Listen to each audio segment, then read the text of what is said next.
नमस्कार दोस्तों, कैसे हैं आप सब। मैं बिल्कुल ठीक हूँ और आशा करती हूँ आप सब अच्छे होंगे। 2 से 3 दिन का गैप हुआ वीडियो आने में, मतलब 1-2 दिन वीडियो नहीं आए। फिर अब कल तो मैंने बताया था कि हमारे यहाँ गणेश विसर्जन है, इस वजह से वीडियो नहीं आएगा। थोड़ा सा ये 2-3 दिन हैक्टिक रही हैं, इस वजह से ये गैप हुआ है। अब से क्लासेस कंटिन्यू होंगी, टेस्ट कंटिन्यू होंगे। हमने एक सीरीज चालू की थी एमपीटेट चयन पात्रता परीक्षा, जो आपकी पेपर होने वाले हैं अगले महीने। उसके लिए हम टेस्ट सीरीज़ ला रहे हैं। जैसे सोशल साइंस के हम डेली टेस्ट करवाते हैं, अल्टरनेटिव डेज में साइंस के भी टेस्ट आते हैं। हिस्ट्री, पॉलिटी, ज्योग्राफी, इकोनॉमिक्स, इनकी मैराथन क्लासेस अपलोड कर दी गई हैं। साइंस की मैराथन क्लासेस अपलोड कर दी गई हैं। कोशिश करेंगे कि आपके एग्जाम्स तक एक इकोनॉमिक्स और एक सोशल साइंस की मैराथन क्लास और ला दी जाए, जिसमें इसी तरह के आपके एमसीक्यू फॉर्म में क्वेश्चंस रहेंगे, 100+ क्वेश्चंस, और वो जल्दी ही अपलोड हो जाएगी। आज सोशल साइंस का 7वां टेस्ट है आई थिंक, और आज इस टेस्ट में इम्पॉर्टेंट चीज़ ये है कि आज आपको ये टेस्ट अटेम्प्ट करना है और आपको खुद बताना है कि आपने कितने मार्क्स गेन किए हैं इस टेस्ट में। और थोड़ा सा इंटरेस्टिंग टेस्ट है, लास्ट तक बने रहना है। बिना किसी देरी के शुरू करते हैं। और मैंने आज वाइट बैकग्राउंड रखा हुआ है क्योंकि डेली ब्लैक रहता था, तो बहुत सारे लोगों ने कहा कि मैम वाइट रखिए, तो देखते हैं आज वाइट रखा है। अब कैसी क्वालिटी आती है, क्या आता है, बताइएगा आप सब। चलिए शुरू करते हैं। पहला क्वेश्चन है, ह्यूमन डेवलपमेंट इंडेक्स एसडीआई कौन तैयार करता है, बताइए। ह्यूमन डेवलपमेंट इंडेक्स एसडीआई कौन तैयार करता है, बताइए। एसडीआई कौन तैयार करता है? IMF, world bank, WTO, UNDP. आपकी इकोनॉमिक्स का क्वेश्चन है ये। कलर तो दिखेगा ना, ये तो प्रॉब्लम होती है इसमें। रेड रखते हैं। ह्यूमन डेवलपमेंट इंडेक्स एसडीआई कौन तैयार करता है, बताइए। आईएमएफ तैयार करता है, वर्ल्ड बैंक तैयार करता है, डब्ल्यूटीओ या यूएनडीपी, बताइए। ये सवाल पूछे जाते हैं कि जो रिपोर्ट्स आती हैं आपकी 2020 से अभी 2025 है, जो भी इंडेक्सेस आती हैं उनसे रिलेटेड क्वेश्चंस हमेशा पूछे जाते हैं एग्जाम में। और 2025 की जितनी इंडेक्सेस हैं, जो नए डेटा आए हैं, उसकी मैंने एक अलग से वीडियो बना के डाल दी है कि 2025 में जैसे ये एसडीआई इंडेक्स के बारे में पूछा है, जैसे विश्व प्रेस स्वतंत्रता सूचकांक में इंडिया की क्या रैंकिंग है, तो अलग अलग इंडेक्सेस में इंडिया की रैंकिंग, फर्स्ट नंबर पे कौन सा देश है, उनको कौन जारी करता है उन रिपोर्ट्स को, वो सारा मैंने एक ही वीडियो में बना के अपलोड कर दिया है। आप देख लीजिएगा यूट्यूब वाले प्लेलिस्ट वाले सेक्शन में जाके आपको वीडियो मिल जाएगा। बताइए ह्यूमन डेवलपमेंट इंडेक्स कौन जारी करता है। तो ह्यूमन डेवलपमेंट इंडेक्स बेसिकली कि क्या होती है, ये किसी भी देश की के लोगों की जैसे जीवन प्रत्याशा है, जीवन प्रत्याशा इन द सेंस उनके स्वास्थ्य का स्तर है, उनकी शिक्षा तक पहुंच है, उनकी प्रति व्यक्ति आय है, इस आधार पे ये ह्यूमन डेवलपमेंट इंडेक्स तैयार की जाती है। और इसको तैयार करने का काम करता है यूएनडीपी। यूएनडीपी का फुल फॉर्म क्या होता है? United Nation Development Programme. United Nation Development Programme. ये क्वेश्चन पूछा जाता है, एसडीआई कौन तैयार करता है, किसके द्वारा तैयार किया जाता है, और कभी कभी फुल फॉर्म भी पूछ लेता है, तो इसलिए थोड़ा सा याद रखिएगा ये चीज़ें। रेड दिख रहा है सही?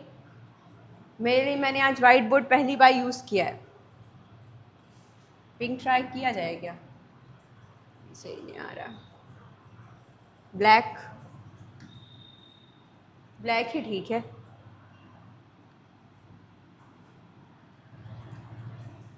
तो ह्यूमन डेवलपमेंट इंडेक्स जारी किया जाता है यूएनडीपी यानी कि यूनाइटेड नेशन डेवलपमेंट प्रोग्राम द्वारा।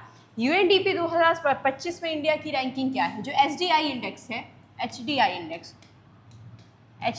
इंडेक्स 2025, इसमें इंडिया की रैंकिंग क्या है? जो करंट की रैंकिंग है वो अधिकतर पूछी जाती है, तो 2025 में इंडिया की रैंकिंग है 130वीं। कितने देशों में? 193 देशों में। ये पूछा जाता है कि इंडिया की रैंकिंग कितनी है, तो इंडिया की रैंकिंग है 130वीं। और कितने देशों में टोटल? तो 193 देशों में। क्लियर? फर्स्ट नंबर पे कौन सा देश है? यहाँ इसमें 130वीं में तो इंडिया है। फर्स्ट नंबर पे कौन सा देश है? तो फर्स्ट नंबर पे है आइसलैंड। किसी भी इंडेक्स को जब आप पढ़िए तो कोशिश किया करिए कि इतनी सारी चीज़ें तो आप जान ही लें कि उस रिपोर्ट को या उस इंडेक्स को तैयार किसके द्वारा किया जाता है। जैसे विश्व प्रश्नतंत्रता सूचकांक अगर आप पढ़ने जा रहे हैं तो उसे जानिए कि उसे रिपोर्टर्स विदाउट बॉर्डर नामक एक संस्था है उसके द्वारा जारी किया जाता है। उसी तरह जैसे SDI इंडेक्स है, ये किसके द्वारा तैयार किया जाता है? UNDP द्वारा। और अगला स्टेप होता है कि इंडिया की रैंकिंग क्या है, तो इंडिया की रैंकिंग है HDI में जैसे 130वीं 193 देशों में।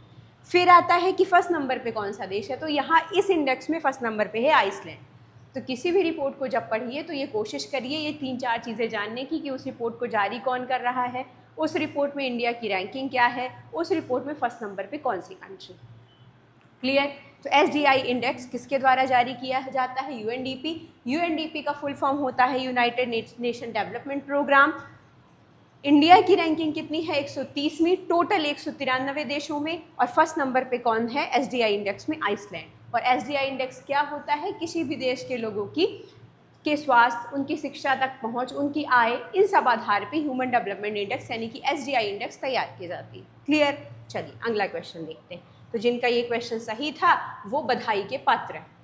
राष्ट्रपति भारत के किस अंग का हिस्सा है?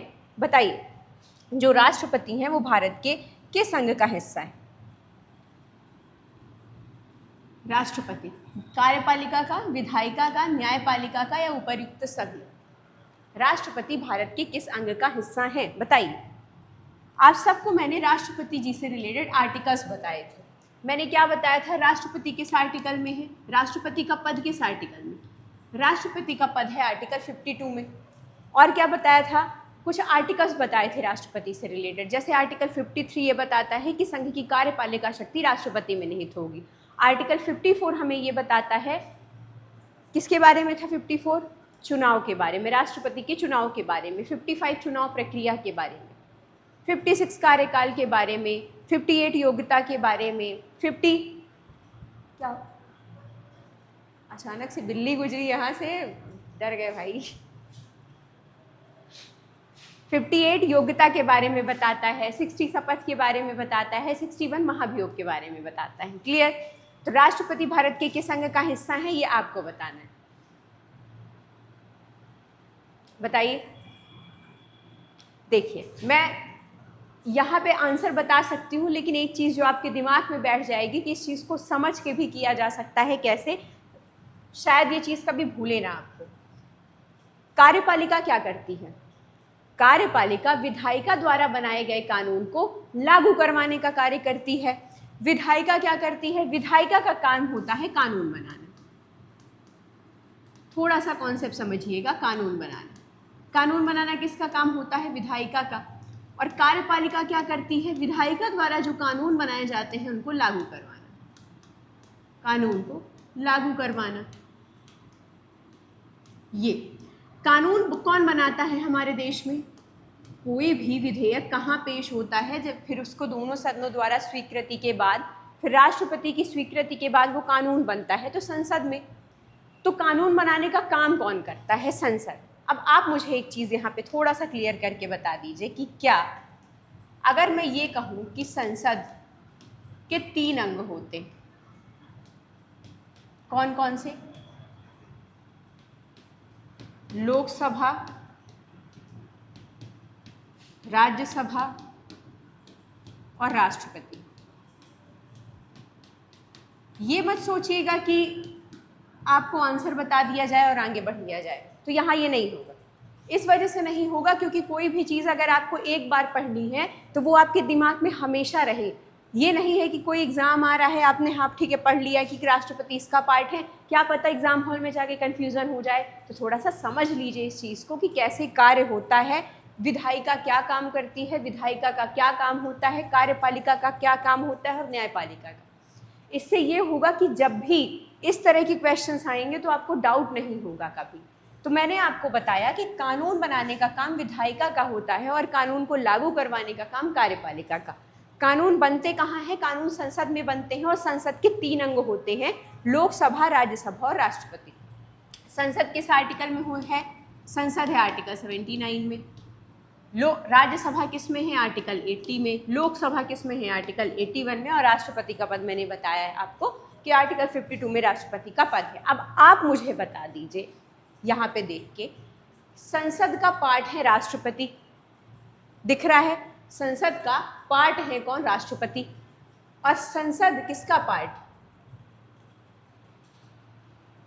विधायिका का। तो राष्ट्रपति किस अंग का हिस्सा होंगे? ऑब्वियस सी बात है, राष्ट्रपति किसका हिस्सा होंगे? विधायिका का। लेकिन यहाँ पे कंफ्यूज नहीं होना है, औपचारिक तौर पर या कहीं अनौपचारिक तौर पर भी राष्ट्रपति कार्यपालिका का भी हिस्सा होते हैं, क्योंकि राष्ट्रपति मंत्री परिषद के जो मंत्री हैं उनकी नियुक्ति का काम भी करते हैं। राष्ट्रपति जैसे कोई कानून बनता, जैसे कानून यहाँ पे कोई कानून बना संसद में, वो कानून बनने के बाद किसके पास स्वीकृति के लिए जाता है? राष्ट्रपति के पास स्वीकृति के लिए जाता है। तो इस पूरी प्रक्रिया में कहीं ना कहीं राष्ट्रपति भी कानून बनने की प्रक्रिया का हिस्सा है, यानी कि विधायिका का हिस्सा है।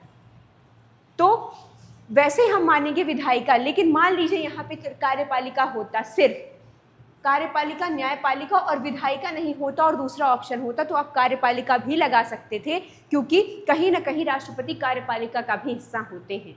तो मैंने थोड़ा सा आपका ये कन्फ्यूज़न दूर किया, लेकिन विधायिका का हिस्सा कैसे होते हैं वो मैंने समझाया है कि कानून बनाने का काम होता है विधायिका का।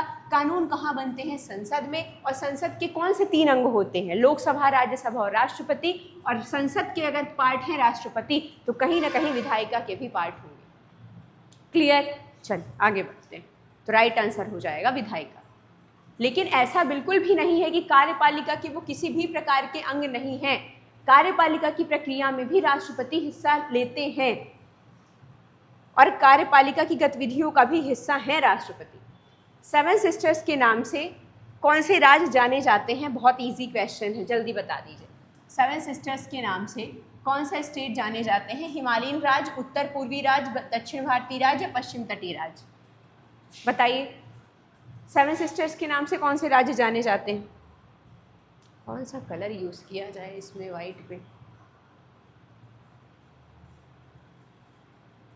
ये तो दिख ही नहीं रहा। बताइए 7 सिस्टर्स के नाम से कौन से राज्य जाने जाते हैं? तो आप सबको पता है 7 सिस्टर्स के नाम से जाने जाते हैं नॉर्थ ईस्ट के राज्य। कौन कौन से राज्य हैं नॉर्थ ईस्ट में? कौन कौन से हैं बताइए? असम, अरुणाचल प्रदेश, नागालैंड, मेघालय, मिजोरम, त्रिपुरा। कितने हो गए? 1 2 3 4 5 6। एक कौन सा छूट गया? त्रिपुरा, मिजोरम, मेघालय, नागालैंड, मणिपुर। अब मेरा आपसे एक सवाल, इन 7 राज्यों को देखिए और इन 7 राज्यों को देख के बताइए कि संविधान के भाग 6 में इनमें से किन राज्यों का वर्णन किया गया है? किन राज्यों के प्रशासन क्षेत्र की बात की गई है? बताइए। संविधान के भाग 6 में इन राज्यों में से किन राज्यों के प्रशासन की बात की गई है? देखिए, जब कोई चीज़ पढ़ेंगे ना तो ऐसे ही रिलेट करके पढ़ेंगे और आराम से पढ़ेंगे। रिलेट करके पढ़ने का मतलब ये है कि अगर एक जगह कोई चीज़ पढ़ी जा रही है तो उस चीज़ से रिलेट करके वहाँ पे जितनी सारी चीज़ें हैं हम सब पढ़ेंगे, ताकि हमें कन्फ्यूज़न ना हो, चीज़ें क्लियर रहें, एग्ज़ाम हॉल में भी क्लैरिटी के साथ आंसर पे टिक हो। क्योंकि जीएस एक ऐसा पार्ट है कि आपके हर एग्ज़ाम्स में आने वाला है, चाहे वो रेलवे हो, एसएससी हो, स्टेट पीसीएस हो, कहीं भी हो। तो अगर आपने एक बार जीएस को अच्छे से पढ़ लिया है तो आपको कभी उसमें दिक्कत नहीं जाएगी। तो इनमें से कौन से जो राज्य हैं उनका वर्णन संविधान के भाग 6 में बताइए। संविधान का जो भाग 6 है वो बात करता है ना, किसकी बात करता है संविधान का भाग 6? नॉर्थ ईस्ट के राज्यों के प्रशासन की बात करता है, उत्तर पूर्वी राज्यों के प्रशासन की बात करता है, लेकिन कौन से राज्यों के? कौन कौन से हैं वो? असम,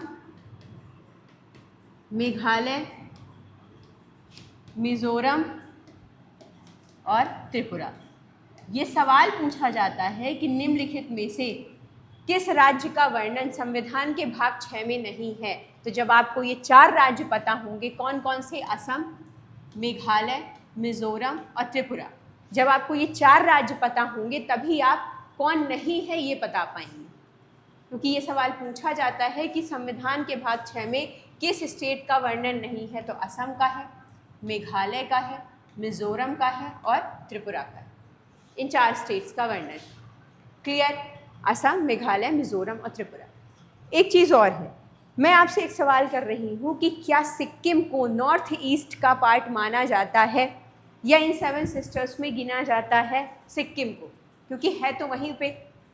बताइए, क्या सिक्किम को नॉर्थ ईस्ट का पार्ट माना जाए या इन 7 सिस्टर्स का पार्ट माना जाए? तो अगर आपने इंडिया का मैप देखा है तो आप सब जानते हैं कि इस इंडिया के मैप में यहाँ है चिकन नेक। इस चिकन नेक द्वारा जो ये सिक्किम है वो किससे अलग हो जाता है? इन 7 सिस्टर से अलग हो जाता है। तो सवाल ये भी पूछा जाता है कि जो सिक्किम है वो इन 7 सिस्टर से, ये नॉर्थ ईस्ट के पूरे स्टेट है यहाँ पे, तो ये नॉर्थ ईस्ट के जो स्टेट हैं जिन्हें 7 सिस्टर्स कहा जाता है, तो 7 सिस्टर से सिक्किम किसके द्वारा अलग होता है? ऑप्शंस दे देगा, उसी ऑप्शन में एक रहेगा चिकन नेक, तो इसे बोलते हैं चिकन नेक। ये तो चिकन नेक द्वारा सिक्किम एक छोटा सा गलियारा होता है, उसके द्वारा 7 सिस्टर से अलग हो जाता है। तो यहाँ पे ये भी ध्यान रखिएगा कि सिक्किम 7 सिस्टर्स में नहीं है। जो सिक्किम है वो ये नॉर्थ ईस्ट के राज्यों से, ये चिकन नेक है उसके द्वारा अलग हो जाता है, एक शॉर्ट गलियारे द्वारा अलग हो जाता है। क्लियर? सिक्किम में कौन से 2 दर्रे हैं बताइए? सिक्किम में कौन से 2 दर्रे? नाथुला और जलेपला, सिक्किम में 2 दर्रे। क्लियर? चलिए, जब पढ़िए तो ऐसे ही पढ़िए, कोई भी चीज़ एक जगह पढ़ना है, थोड़ा सा क्लैरिटी भी रहेगी और आसानी से चीज़ें होती चली जाएंगी। चलिए, सिंधु घाटी सभ्यता में धार्मिक संरचनाओं के प्रमाण स्थल कहाँ से मिले हैं? देखिए, पहली बात तो पूछा है सिंधु घाटी सभ्यता में धार्मिक संरचनाएं, जो भी रिलीजियस स्ट्रक्चर्स हैं उसके प्रमाण स्थल कहाँ से मिले हैं। मतलब जो भी सिंधु घाटी सभ्यता में जब रिलीजियस चीज़ें होती थी, जैसे हम लोगों के यहाँ अभी भी धार्मिक अनुष्ठान किए जाते हैं और यज्ञ होते थे पहले के ज़माने में, तो उसी के बारे में पूछा है कि सिंधु घाटी सभ्यता में जो रिलीजियस स्ट्रक्चर है उसके प्रमाण कहाँ मिलते हैं? हड़प्पा में, मोहनजोदड़ो में, कालीबंगन में या लोथल? बताइए, सिंधु घाटी सभ्यता में जो भी रिलीजियस स्ट्रक्चर के प्रमाण हैं वो कहाँ मिलते हैं? बताइए।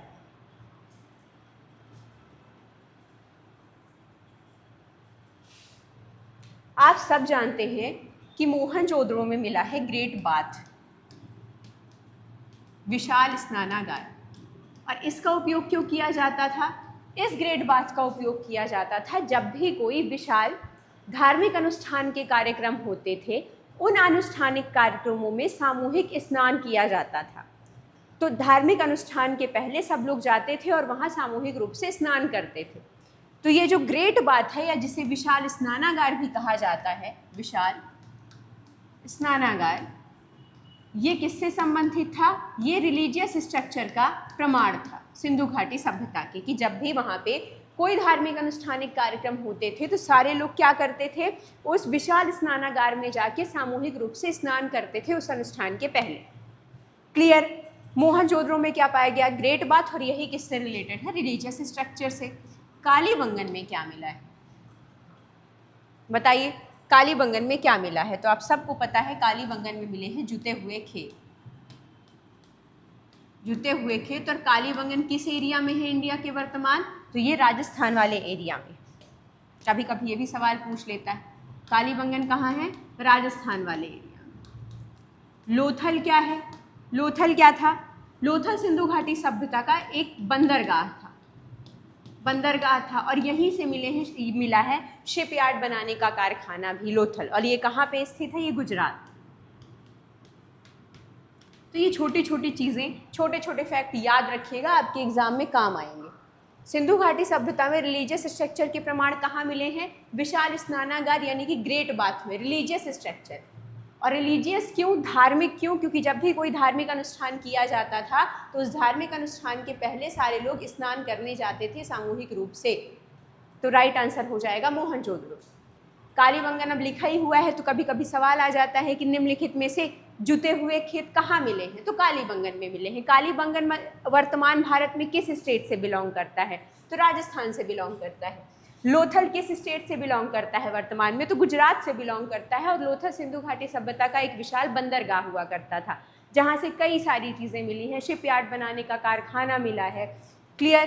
तो ये चीज़ें थोड़ा सा याद रखिएगा। राइट आंसर यहाँ पे है मोहनजोदड़ो का ग्रेट बाथ यानी कि विशाल स्नानागार।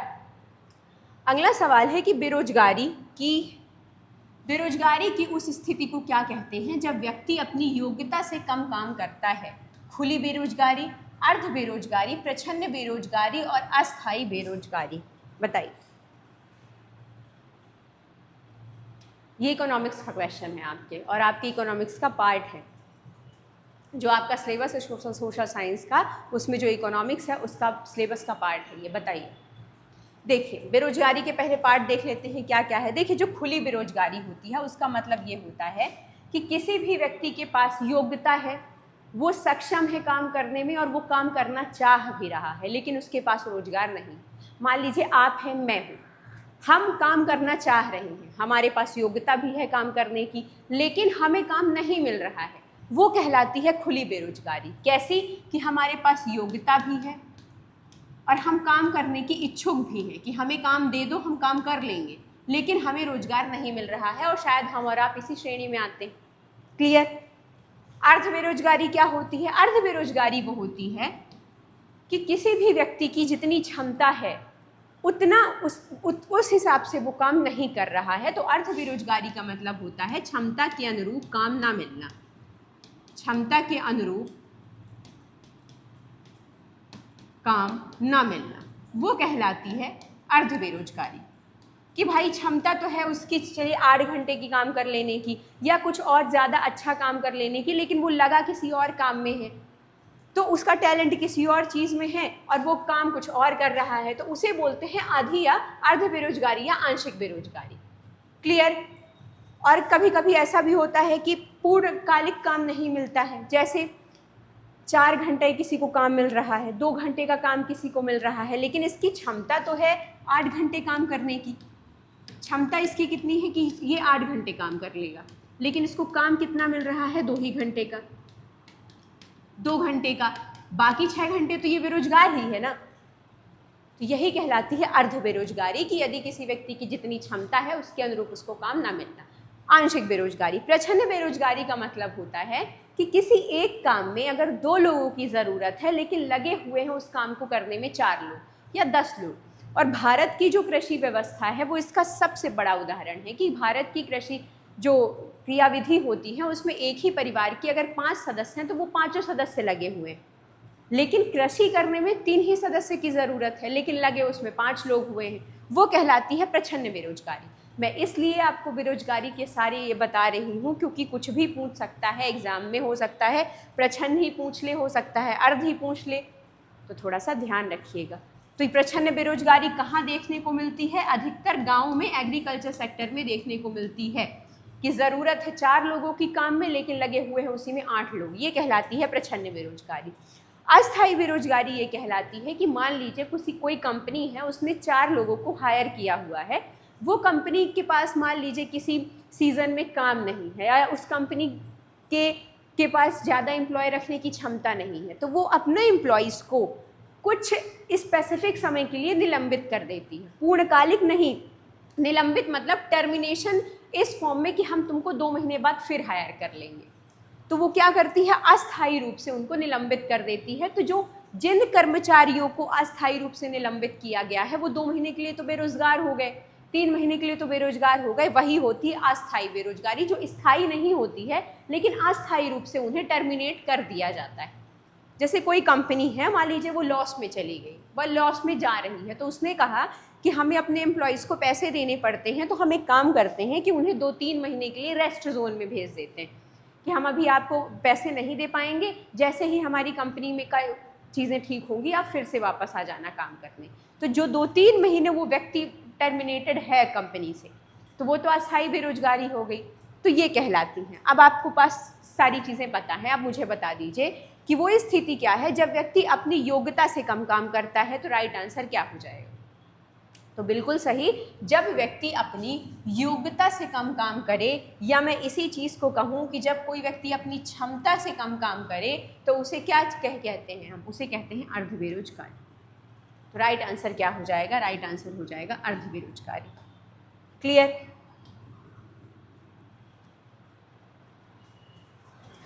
ये सारी चीज़ें समझ में आई। पूर्ण बेरोजगारी, खुली बेरोजगारी का मतलब ये है कि मैं काम करने का इच्छुक हूँ, आप काम करने के इच्छुक हैं, हम में क्षमता भी है लेकिन हमें काम नहीं मिल रहा है। अर्ध बेरोजगारी का मतलब है कि हम में कैपेसिटी है कि हम 8 घंटे काम कर सकते हैं, 10 घंटे काम कर सकते हैं, लेकिन जो हमें काम मिला हुआ है वो 2 ही घंटे का काम मिला हुआ है। ये होती है आंशिक बेरोजगारी। प्रच्छन्न बेरोजगारी एग्रीकल्चर सेक्टर में देखने को मिलती है, मतलब कि यदि कोई व्यक्ति काम करना चाह रहा है, काम कर रहा है जैसे एग्रीकल्चर सेक्टर में, और 4 लोगों की ज़रूरत है तो उसमें 10 लोग लगे हुए हैं, हालांकि उसमें 10 की ज़रूरत है नहीं। अस्थायी बेरोजगारी, मैंने वो टर्मिनेशन वाला कंपनी वाला एग्जाम्पल आपको दिया। क्लियर? चलिए, पूछा था योग्यता से कम काम, तो योग्यता से कम काम अर्ध बेरोजगारी। भारत के किस राज्य में सबसे ज़्यादा मैंग्रोव वनों का विस्तार पाया जाता है? मैंग्रोव कहाँ पाए जाते हैं सबसे ज़्यादा, बताइए। मैंग्रोव वनों का विस्तार कहाँ पाया जाता है? केरला, तमिलनाडु, वेस्ट बंगाल, उड़ीसा। बहुत सरल क्वेश्चन में से है ये, बताइए कहाँ पाए जाते हैं मैंग्रोव वन? टेस्ट चल रहा है, आपको ही बताना है पहले, उसके बाद ही मैं बताऊंगी। बताइए मैंग्रोव वन कहाँ पाए जाते हैं? आप सबको पता है भारत में सबसे ज़्यादा मैंग्रोव वन पाए जाते हैं कहाँ? वेस्ट बंगाल के सुंदरवन के डेल्टा में। सुंदरवन के डेल्टा में, जिसे किस नाम से और जाना जाता है? सुंदरवन के डेल्टा को किस और नाम से जाना जाता है? सवाल ये भी पूछा जाता है। सुंदरवन के डेल्टा को गंगा ब्रह्मपुत्र का डेल्टा भी कहा जाता है। गंगा और ब्रह्मपुत्र का डेल्टा भी कहा जाता है। एक बार क्रॉस चेक करिए कि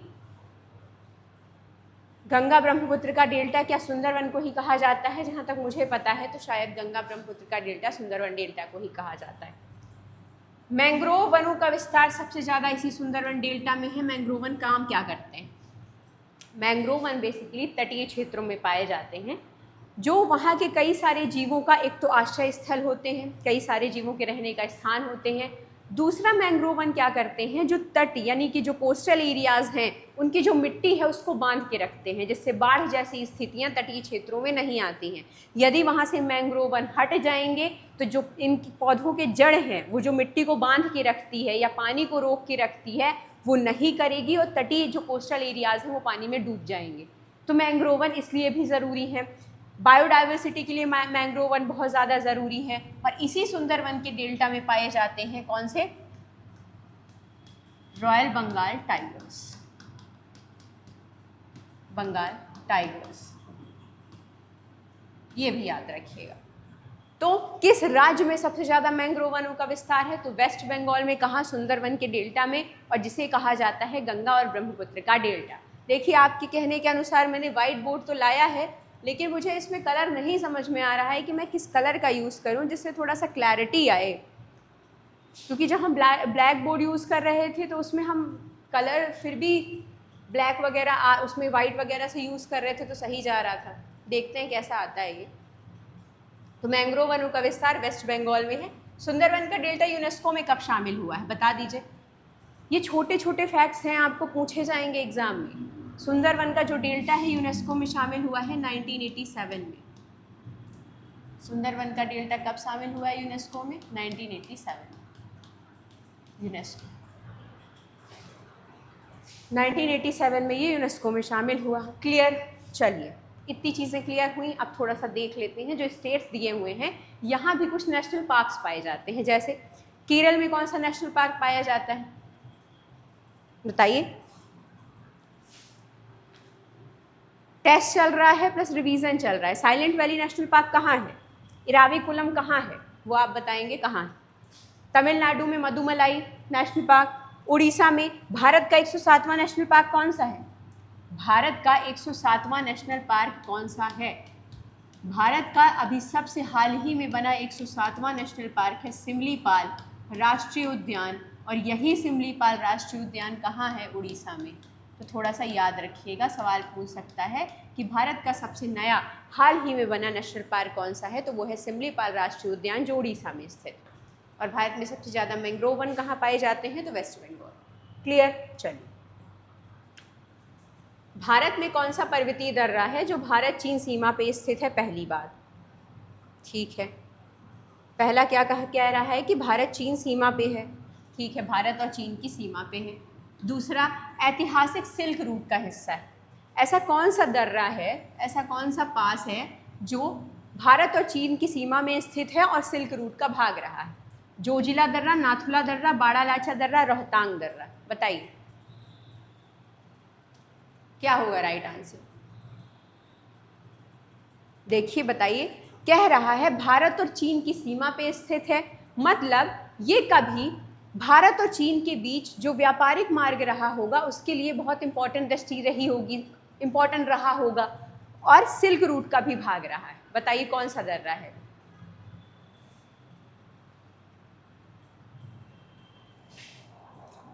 सिल्क रूट क्या होता था? सिल्क रूट बेसिकली पहले के ज़माने में भारत तिब्बत कह लीजिए या भारत चाइना कह लीजिए, इनके बीच व्यापार का एक बहुत बड़ा मार्ग हुआ करता था, उसी को सिल्क रूट कहा जाता था। और उसी सिल्क रूट का भाग रहा है नाथुला दर्रा। और मैंने आपको बताया था कि नाथुला और जलेपला दर्रा कहाँ है। अभी जब मैंने 7 सिस्टर्स बताए थे तो मैंने वहाँ आपको बताया था कि उन 7 सिस्टर्स में सिक्किम क्यों शामिल नहीं है, क्योंकि वो चिकन नेक द्वारा अलग होता है। और सिक्किम में कौन से 2 दर्रे हैं? तो नाथुला और जलेपला दर्रा। तो नाथुला दर्रा किस स्टेट में है? नाथुला दर्रा सिक्किम में है। और यही नाथुला दर्रा विश्व प्रसिद्ध जो सिल्क रूट है, जो भारत और चाइना के बीच सबसे ज़्यादा व्यापारिक मार्ग रहा है, उसका हिस्सा है। कौन सा पास? नाथुला पास। जोजिला पास कहाँ है? आप सबको पता है कहाँ है जोजिला पास? थोड़ा सा कंट्रोवर्शियल है। जब से जम्मू कश्मीर और लद्दाख अलग हुए हैं तब से इस जोजिला पास को लेके कई सारे डाउट्स आते हैं मन में, और वो डाउट्स मैं आपसे कह रही हूँ, मुझे कमेंट करके बताइए कि अच्छा मैं ऑप्शन दे देती हूँ, ये जोजिला पास कहाँ है? लद्दाख में है कि जम्मू कश्मीर में? अब देखते हैं कौन आंसर करता है। ये जो जोजिला पास है वो जम्मू कश्मीर में है या लद्दाख में है? बताइए। बाड़ालाचा दर्रा कहाँ है? बाड़ालाचा हिमाचल प्रदेश में। ये दर्रे पूछे जाते हैं कि कौन सा दर्रा किस स्टेट में है? हिमाचल प्रदेश में है। रोहतांग दर्रा कहाँ है? हिमाचल में, ये भी है हिमाचल प्रदेश में। मैंने जब ज्योग्राफी वाली क्लास ली थी, आपकी ज्योग्राफी वाली मैराथन, तो मैंने दर्रों से रिलेटेड बहुत सारे MCQ आपको सॉल्व करवाएं। जिन्होंने नहीं देखी है मैराथन क्लासेस, प्लेलिस्ट वाले ऑप्शन में आप जाएंगे, आपका जो यही पेपर है MP टेट चयन पात्रता परीक्षा वर्ग 3, इसके लिए मैंने अलग से history, geography, polity, economics, even science, इनके लिए 100 क्वेश्चंस के MCQ का एक पूरा बंच लाया हुआ है, जिसमें इसी तरीके से क्वेश्चन प्रैक्टिस करवाई गई है, इसी तरीके से थ्योरी समझाई गई है। तो जो आज ये पहली बार क्लास देख रहे हैं वो क्लासेस को जाके एक बार ज़रूर देख लीजिएगा, आपके एग्ज़ाम के पॉइंट ऑफ व्यू से इम्पॉर्टेंट है। जिनके वनडे एग्ज़ाम्स है, जैसे SSC है, रेलवे है, NTPC है, कोई भी एग्ज़ाम है, वो भी इस वीडियो मैराथन वीडियो को देख सकते हैं, क्योंकि उसमें GS को कवर कराया गया है आपकी, और वही GS आपके एग्ज़ाम्स में आना है। क्लियर? तो क्या पूछा गया था कि कौन सा ऐतिहासिक मार्ग सिल्क रूट का भाग रहा है? तो सिल्क रूट भारत और चाइना के बीच फेमस व्यापारिक मार्ग रहा है, उसका हिस्सा रहा है नाथुला दर्रा जो सिक्किम में है। क्लियर? तो राइट आंसर हो जाएगा नाथुला। और मैंने बताया ही कि बाड़ालाचा और रोहतांग कहाँ है? हिमाचल में है। और जोजिला तो आप बताएंगे।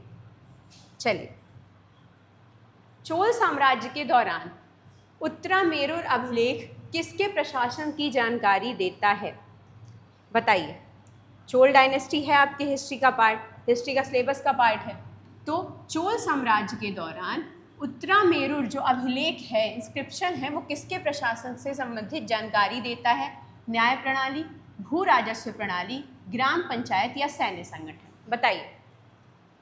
चोलों के बारे में मैंने आपको बहुत प्रैक्टिस करवाई है क्वेश्चंस, और हाँ ये अलग क्वेश्चन है, लेकिन मैं बता रही हूँ कि इसलिए करवाई है क्योंकि चोल डायनेस्टी साउथ जो इंडिया है उसकी एक बहुत ज़्यादा इम्पॉर्टेंट डायनेस्टी है, बहुत स्ट्रॉन्ग डायनेस्टी है, इससे क्वेश्चंस आना बनता ही बनता है। तो हम जितनी ज़्यादा से ज़्यादा क्वेश्चन प्रैक्टिस इससे रिलेटेड कर सकेंगे हम उतने करेंगे।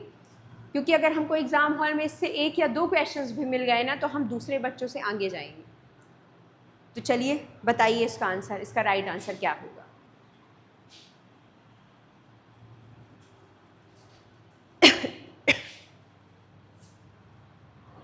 उत्तर मेरु अभिलेख किसकी जानकारी देता है, बताइए।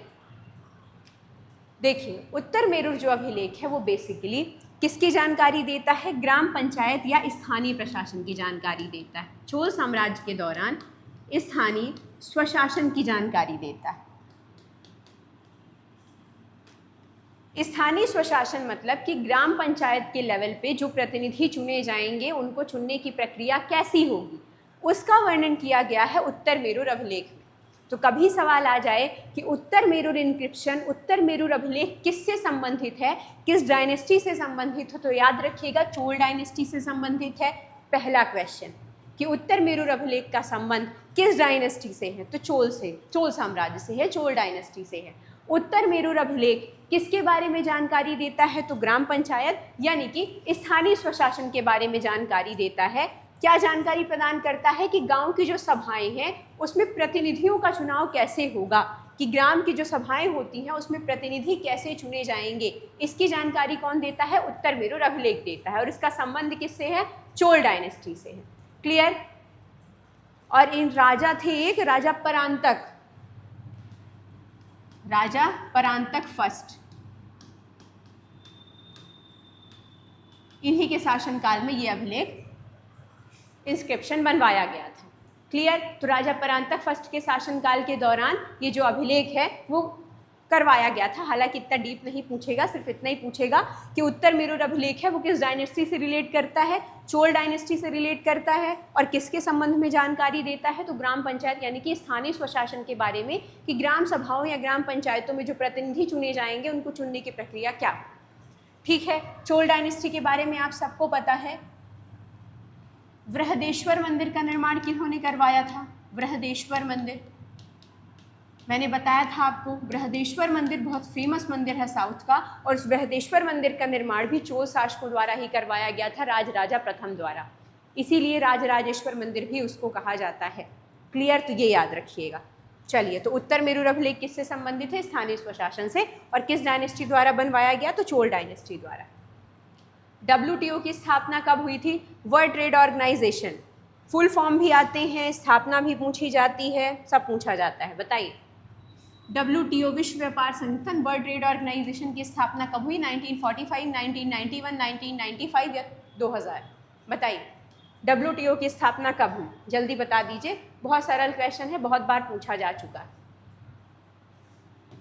WTO की स्थापना हुई थी 1 जनवरी 1995 को। इसका हेड ऑफिस है जिनेवा, स्विट्जरलैंड।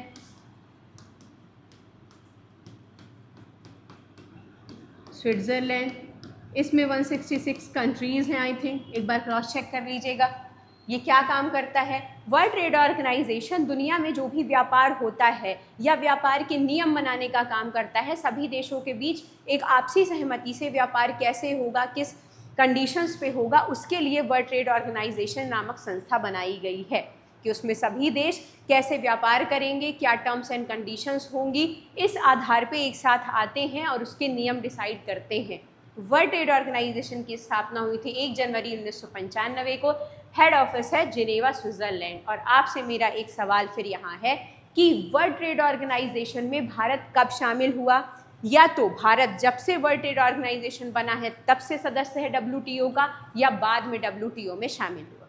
जैसे SCO में, तो SCO में भारत शामिल, SCO 1 2001 में गया था, जो अभी SCO समिट अभी प्रधानमंत्री जी जो गए थे चाइना, तो SCO 1 तो 2001 में गया था, लेकिन उसमें भारत कब शामिल हुआ है, 2017 में शामिल हुआ है। इसी तरीके से मैं पूछ रही हूँ कि जैसे WTO बना तो भारत कब से इसका मेंबर, वो मुझे बताइए आप। तो WTO की स्थापना कब हुई थी, 1 जनवरी 1995 को। Head office Geneva, Switzerland. सारे देशों के बीच जो ट्रेड है वर्ल्ड का वो कैसे होगा उसके बारे में ये जानकारी प्रदान करता है, या एक नियम बनाने का काम करता है कि सारे देश एक साथ मिलके आएँ और ये डिसाइड करें कि सभी देशों के बीच व्यापार के क्या नियम होंगे। क्लियर। चल, IST किस स्थान के माध्यम से तय किया जाता है, भारतीय मानक समय। तो भारतीय मानक समय है कितना भाई, ये बताइए। भारतीय मानक समय IST कितना है? आप सबको पता है 82.5 डिग्री पूर्वी देशांतर, ये भी पूछा जाता है, पूर्वी देशांतर। ये क्या है? भारतीय मानक समय IST। और ये कहाँ से गुजरता है मुझे बताने की बिल्कुल ज़रूरत नहीं है, जल्दी से बता दीजिए आप, ये कहाँ से होके गुजरता है? भारतीय मानक समय किस स्थान के माध्यम से तय किया जाता है? तो ये उत्तर प्रदेश के मिर्ज़ापुर से तय किया जाता है, उत्तर प्रदेश के। भारतीय मानक समय क्या है, ये कैसे काम करता है, ये क्यों बनाया गया है, जिसे जानना है वो मैराथन वाली क्लास में जाए। है उसमें इसी तरीके के MCQ, लेकिन वहाँ पे हर एक MCQ के लिए आपको 5 मिनट का टाइम दिया गया है, ताकि आपको एक एक क्वेश्चन में अगर दर्रे से रिलेटेड क्वेश्चन पूछा गया है तो उस एक क्वेश्चन में आपको भारत के जितने दर्रे हैं स्टेट्स के, वो आपको सब वहाँ पे कवर करा दिए गए। अगर किसी जैसे भारतीय मानक समय से रिलेटेड क्वेश्चन पूछा है तो वहाँ पे भारतीय मानक समय क्या है, कैसे काम करता है, क्यों यहाँ से ले जाया गया है उत्तर प्रदेश के मिर्ज़ापुर से, वो सारी चीज़ें आपको बताई गई। तो मैराथन क्लासेस प्लेलिस्ट पड़ी हुई है, उसमें सोशल साइंस अलग से सब्जेक्ट वाइज दिया हुआ है, history, geography, polity, economics, science की भी वीडियोज़ हैं, तो आप जाके उनको एक बार देख लीजिएगा, आपकी एग्ज़ाम के लिए हेल्पफुल होने वाली। तो IST किस स्थान से तय किया जाता है? उत्तर प्रदेश के मिर्ज़ापुर से तय किया जाता है और 82.5 डिग्री पूर्वी देशांतर पर ये आधारित है। क्लियर? चलिए, राइट आंसर हो जाएगा मिर्ज़ापुर। आगे बढ़ते हैं। कौन सा सुल्तान लौह रक्त की नीति के लिए प्रसिद्ध था? बताइए, कौन सा सुल्तान है जो लौह रक्त की, ब्लड एंड आयरन पॉलिसी के लिए प्रसिद्ध था? लौह रक्त की नीति सुल्तान पूछा है, इंदिरा गांधी जी मत लगा के आ जाइएगा कि लौह रक्त की नीति blood and iron Indira Gandhi ji, या आप कहें blood and iron Sardar Vallabh Bhai Patel, ऐसा कुछ नहीं है, सुल्तान पूछा है। सुल्तान लौह रक्त की नीति के लिए जो प्रसिद्ध था, इल्तुतमिश, बलबन, अलाउद्दीन खिलजी, मोहम्मद बिन तुगलक। बताइए, देखते हैं कितने आंसर्स बन रहे हैं आपसे, जल्दी बताइए।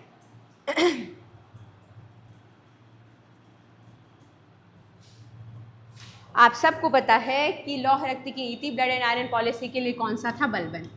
और बलबन ने ही क्या शुरू करवाया था? सिजदा और पाबोस। सिजदा, सिजदा का मतलब होता था झुकना, कि सुल्तान के सामने सभी लोग झुकेंगे, और पाबोस मतलब झुक के वो दंडवत प्रणाम वाला। तो सिजदा और पाबोस किसने शुरू किया था? बलबन ने शुरू किया था। इसने चहलगामी व्यवस्था को ख़त्म कर दिया था। तुर्कान चहलगामी जो किसके द्वारा बनाई गई थी? इल्तुतमिश द्वारा, इसको ख़त्म कर दिया था। तुर्कान चहलगामी, सिजदा पाबोस शुरू किया बलबन ने। Blood and iron policy Balban की थी। क्लियर? और क्या बलबन ने काम किए हैं? और भी कुछ याद आ रहे हैं क्या आपको बलबन द्वारा किए गए काम? अब जैसे इल्तुतमिश है, तो यहाँ पे हमारा कर्तव्य बनता है कि जब 4-5 सुल्तान दिए ही हुए हैं तो हम सबके बारे में जान लें।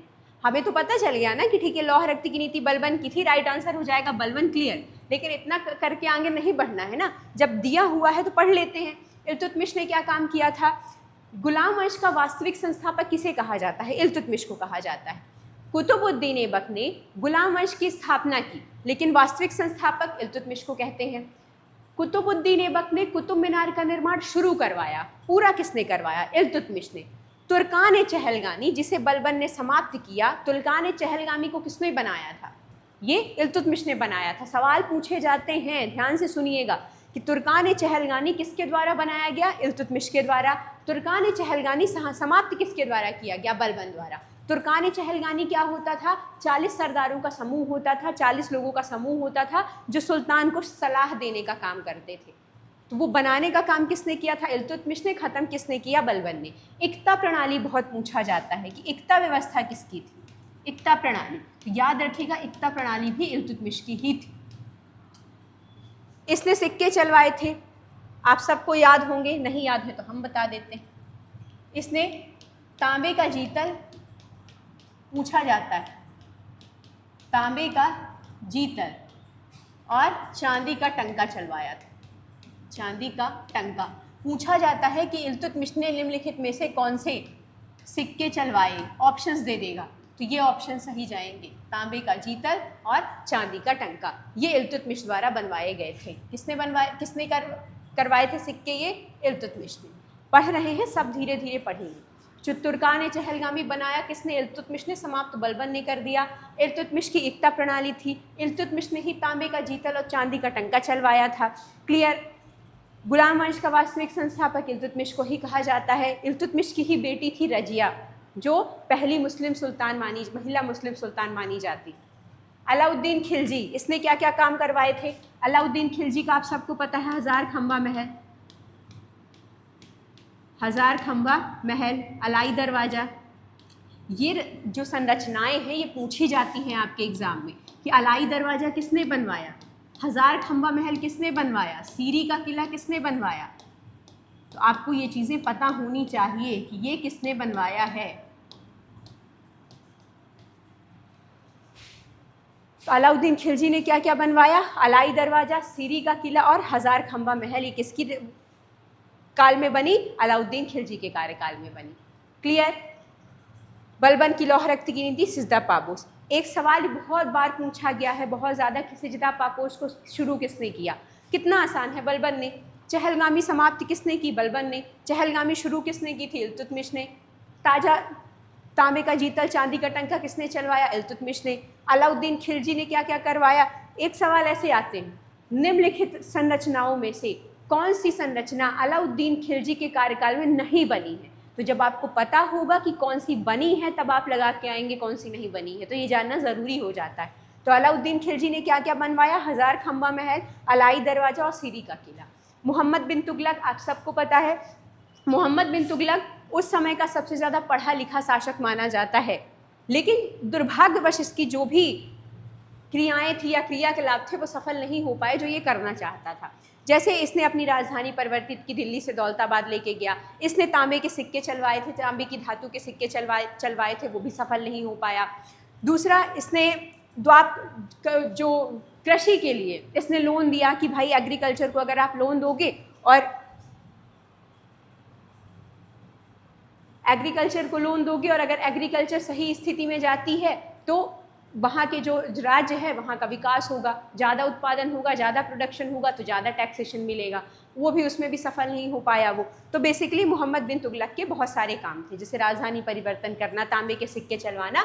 तो लौह रक्त की नीति किसके लिए प्रसिद्ध है? आप सबको मैंने बता दिया कि लौह रक्त की नीति किसके लिए थी? बलबन के लिए। राइट आंसर ये हो जाएगा। क्लियर। अब मुझे एक सवाल का आंसर ये दे दीजिए आप, दिल्ली सल्तनत में सबसे ज़्यादा शासन करने वाला वंश कौन सा था? सबसे ज़्यादा टाइम तक शासन किस वंश ने किया है दिल्ली सल्तनत पे? बताइए। दिल्ली, इन्हीं में से खिलजी वंश, तुगलक वंश, बताइए किसने किया है? गुलाम वंश, सैयद वंश, लोधी वंश, किसने किया है? भारत में कौन सा अधिकार केवल नागरिकों के लिए उपलब्ध है? केवल नागरिकों के लिए, यानी भारतीय नागरिकों के लिए, ना कि विदेशियों के लिए। कौन सा अधिकार है जो सिर्फ किसके लिए है? सिर्फ भारतीय नागरिकों के लिए है, ना कि विदेशियों के लिए। धार्मिक स्वतंत्रता का अधिकार। धार्मिक स्वतंत्रता का अधिकार किस आर्टिकल से किस आर्टिकल तक है? बताइए। धार्मिक स्वतंत्रता का अधिकार किस आर्टिकल से किस आर्टिकल तक? Article 25 to 28। जीवन और व्यक्तिगत स्वतंत्रता का अधिकार, जीवन जीने का अधिकार, आर्टिकल 21। समानता का अधिकार, आर्टिकल 14 to 18। अभिव्यक्ति और स्वतंत्रता का अधिकार, आर्टिकल 19। अब बताइए कि इनमें से कौन सा अधिकार है जो सिर्फ किसके लिए है? सिर्फ भारतीय नागरिकों के लिए। बताइए, निम्नलिखित में से कौन सा अधिकार है जो सिर्फ और सिर्फ भारतीय नागरिकों के लिए है, ना कि विदेशियों के लिए? थोड़ा सा हट के क्वेश्चन है, पूछा तो जाएगा। संविधान के भाग, अनुसूची, धन विधेयक, संशोधन, संविधान संशोधन, सब पढ़ा दिए हैं टेस्ट में पढ़ा दिए हैं, मैराथन क्लासेस में पढ़ा दिए हैं। अब ऐसे क्वेश्चंस की भी प्रैक्टिस ज़रूरी है। धीरे धीरे इस लेवल तक लेके जाएंगे कि अगर एग्जामिनर कैसे भी सवाल पूछता है आपसे तो आप उसको सॉल्व कर पाएँ। तो बताइए इसका राइट आंसर क्या होगा? कौन से ऐसे मौलिक अधिकार हैं जो सिर्फ और सिर्फ भारतीय नागरिकों को उपलब्ध है, ना कि विदेशियों को? जल्दी बताइए।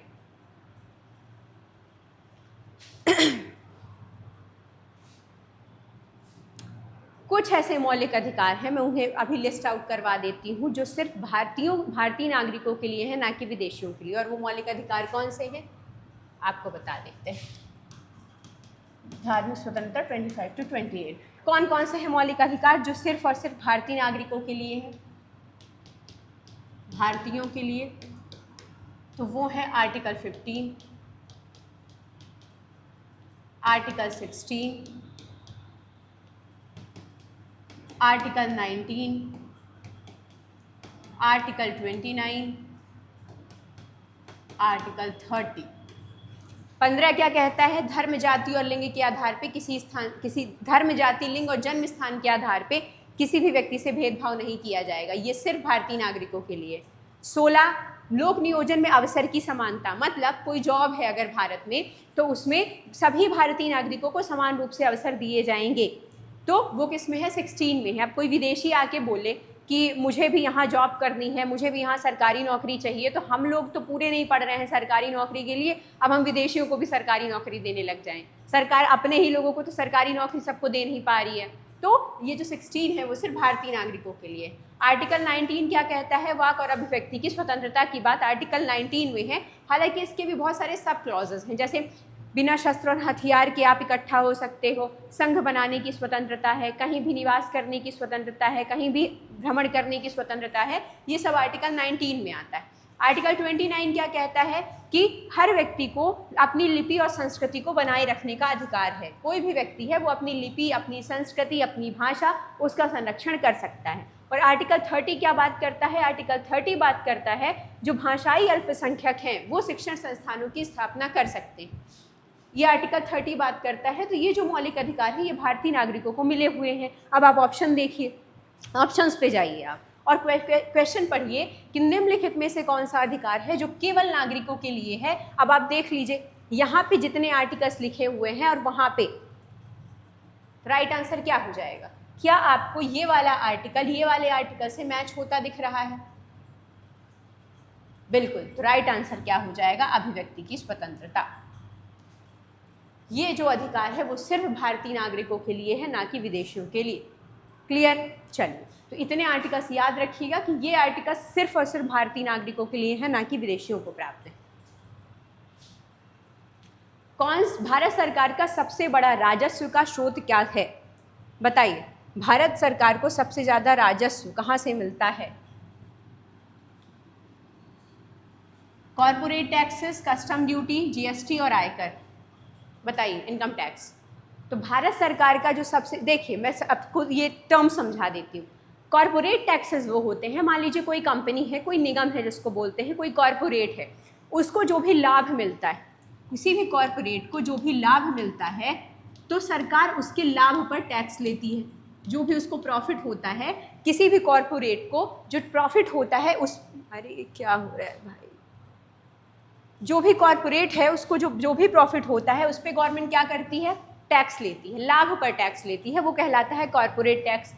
कस्टम ड्यूटी सीमा शुल्क को बोलते हैं। सीमा शुल्क, जब कोई वस्तु किसी देश के बाहर जाती है या किसी देश के अंदर आती है तो सीमा पे शुल्क लगता है, वही सीमा शुल्क कहलाता है कस्टम ड्यूटी। तो कस्टम ड्यूटी किस पे लगती है? देश के बाहर जाने वाली या देश के अंदर आने वाली चीज़ों पे कस्टम ड्यूटी लगाई जाती है, यानी कि सीमा शुल्क लगाया जाता है।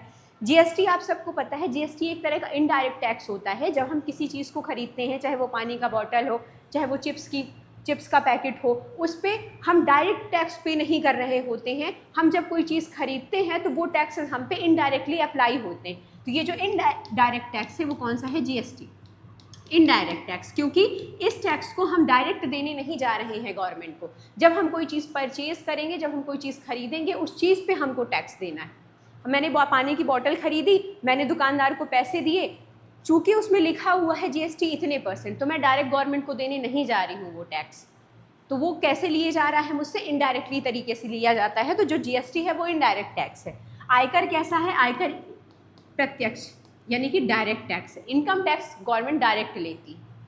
तो सवाल कभी कभी पूछा जाता है, निम्नलिखित में से प्रत्यक्ष कर कौन सा है, निम्नलिखित में से अप्रत्यक्ष कर कौन सा है? जीएसटी भारत में कब लागू हुआ? जीएसटी भारत में लागू हुआ 1 जुलाई 2017 को। ये डेट भी याद रखिएगा, 1 जुलाई 2017 को। भारत में लागू हुआ? कभी कभी सवाल पूछा जाता है। पूरी दुनिया में जीएसटी सबसे पहले कब लागू हुआ था, कहाँ लागू हुआ था? 1954 में फ्रांस में सबसे पहले जीएसटी को लागू किया था। और जीएसटी को पारित करने वाला भारत का कौन सा राज्य था? ये जीएसटी कानून लाने वाला, तो जीएसटी का कानून लाने वाला पहला था असम। तो थोड़ा सा ये छोटी छोटी चीज़ें याद रखिएगा, आप क्वेश्चन में आ जाते हैं कि कौन सा भारत का सबसे बड़ा राजस्व का स्रोत है। तो भारत का सबसे बड़ा राजस्व का स्रोत कौन सा है? GST, goods and services tax. Clear? और आपको अगर कभी सवाल आ जाए कि कॉर्पोरेट टैक्स किस पे लिया जाता है, तो याद रखिएगा किसी भी कॉर्पोरेट, किसी भी कंपनी के लाभ पर लिया जाता है, यानी कि प्रॉफिट पे लिया जाता है। ये सवाल मान लीजिए पूछ लेता है तो दिमाग में रहे ये चीज़। जब कोई चीज़ पढ़ रहे हैं तो थोड़ा सा ऐसे ही पढ़ते हैं कि समझ। कॉर्पोरेट टैक्स है, सीधी सी बात है, कोई भी कॉर्पोरेट होगा, निगम होगा, वो जो भी प्रॉफिट कमाएगा उस पर सरकार को टैक्स देगा। कस्टम ड्यूटी किस पे लग रही है? सीमा शुल्क किस पे लग रहा है? कोई भी चीज़ देश के बाहर जा रही है, देश के अंदर आ रही है, तो सीमा पे जो भी उस वस्तु पर शुल्क लगेगा, सीमा शुल्क, उसको कस्टम ड्यूटी बोलते हैं। जीएसटी इनडायरेक्ट टैक्सेस है, गुड एंड सर्विसेज टैक्स, किसी भी चीज़ पे इनडायरेक्टली लगता है, हम डायरेक्ट गवर्नमेंट को देने नहीं जाते हैं। और आयकर प्रत्यक्ष होता है, जैसे कि इनकम टैक्स गवर्नमेंट को डायरेक्ट पे किया जाता है। तो सबसे बड़ा राजस्व का स्रोत कौन सा है? तो याद रखिएगा जीएसटी सबसे बड़ा राजस्व का स्रोत है। क्लियर? चलिए, संविधान का कौन सा आर्टिकल राष्ट्रपति को आपातकाल लागू करने की शक्ति नहीं देता है? आपातकाल लागू करने की शक्ति नहीं देता है, नहीं देता है। नहीं बताना है कौन सा आर्टिकल है जो राष्ट्रपति को आपातकाल घोषित करने की शक्ति नहीं देता है। Article 352, article 360, article 356, article 370। बहुत बार पढ़ा चुकी हूँ, आधा सेकंड का समय है, पूरा हो गया। अब बताइए, आप सबको पता है आर्टिकल 352 किससे संबंधित है? राष्ट्रीय आपातकाल से।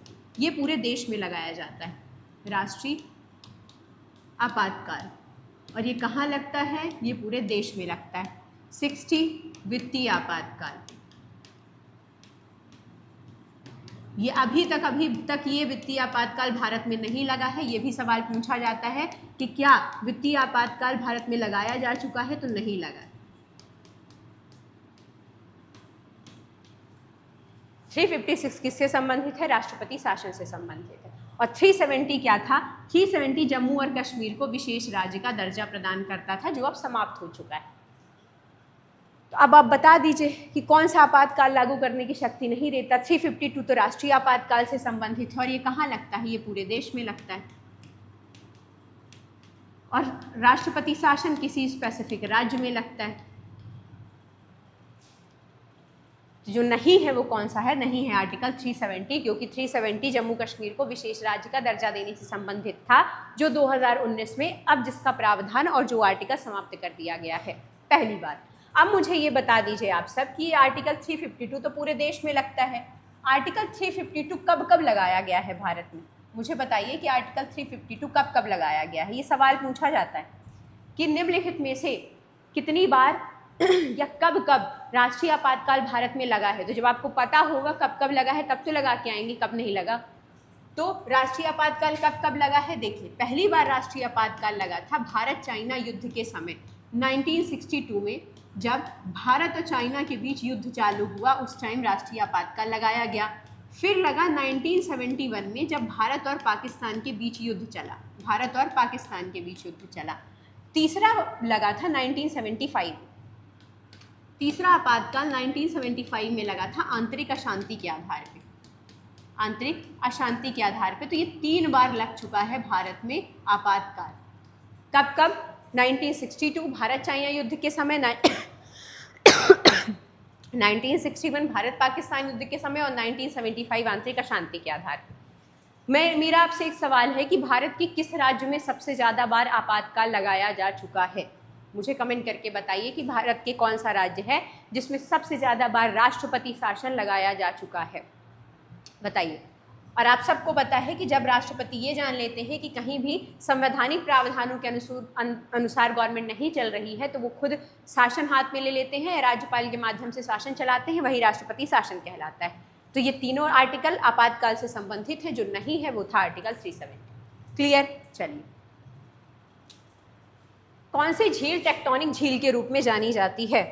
निम्नलिखित में से कौन सी झील है जो टेक्टोनिक झील के रूप में जानी जाती है? टेक्टोनिक झीलें वो होती हैं जो पृथ्वी की विभिन्न टेक्टोनिक घटनाओं के कारण होती हैं। टेक्टोनिक घटनाओं के कारण क्या होती है? पृथ्वी धंस जाती है, पृथ्वी धंस जाती है या पृथ्वी की संरचनाओं में बदलाव आ जाता है। तो ऐसी झीलें जिनका निर्माण कैसे होता है? विभिन्न टेक्टोनिक घटनाओं के कारण होता है। वो कौन सी कहलाती हैं? वही टेक्टोनिक झीलें कहलाती हैं। अब आप मुझे बता दीजिए कि इनमें से कौन सी टेक्टोनिक झील है। जल्दी बता दीजिए।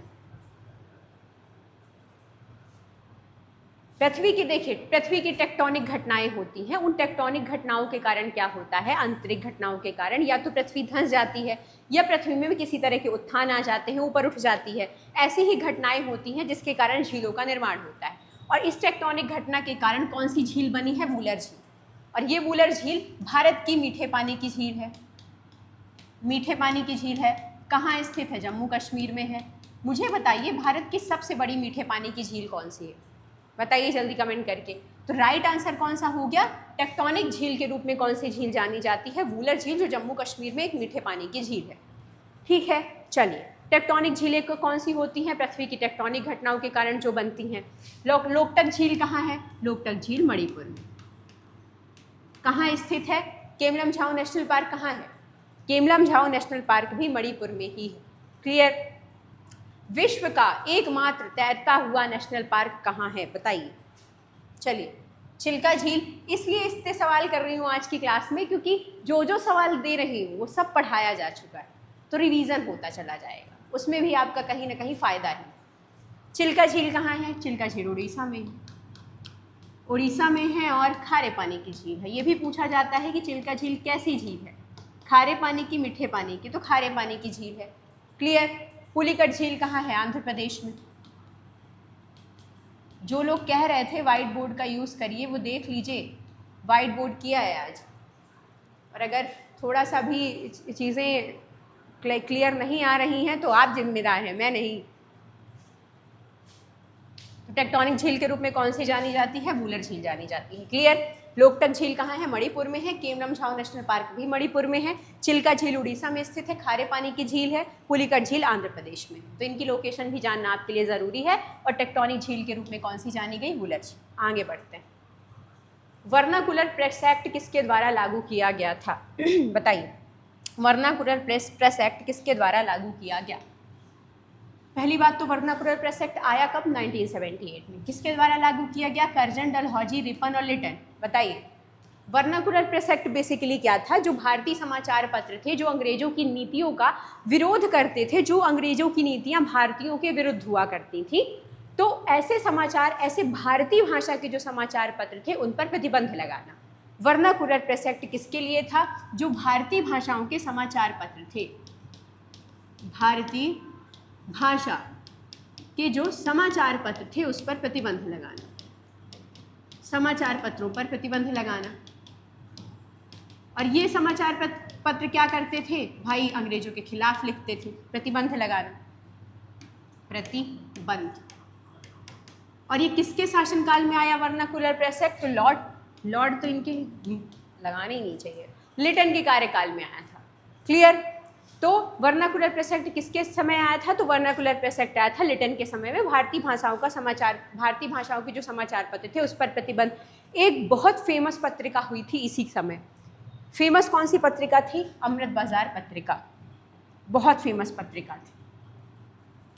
और ये अमृत बाजार पत्रिका इसलिए फेमस हुई क्योंकि जैसे ही वर्नाकुलर प्रेस एक्ट आया, पहले ये लोकल लैंग्वेज में थी, रातों रात ये अमृत बाजार पत्रिका का ट्रांसलेशन कर दिया गया इंग्लिश में कि ठीक है, भारतीय भाषाओं पे प्रतिबंध है, कोई दिक्कत नहीं है, हम इसको इंग्लिश में चलाएंगे। तो अमृत बाजार पत्रिका एक ऐसी पत्रिका थी जिसे रातों रात किस में कन्वर्ट कर दिया गया था? इंग्लिश लैंग्वेज में कन्वर्ट कर दिया गया था। नाम क्या था? अमृत बाजार पत्रिका। और इसके संस्थापक कौन थे? नाम पूछा जाता है कि अमृत बाजार पत्रिका के संस्थापक कौन थे? तो शिशिर कुमार घोष और मोतीलाल घोष। शिशिर कुमार घोष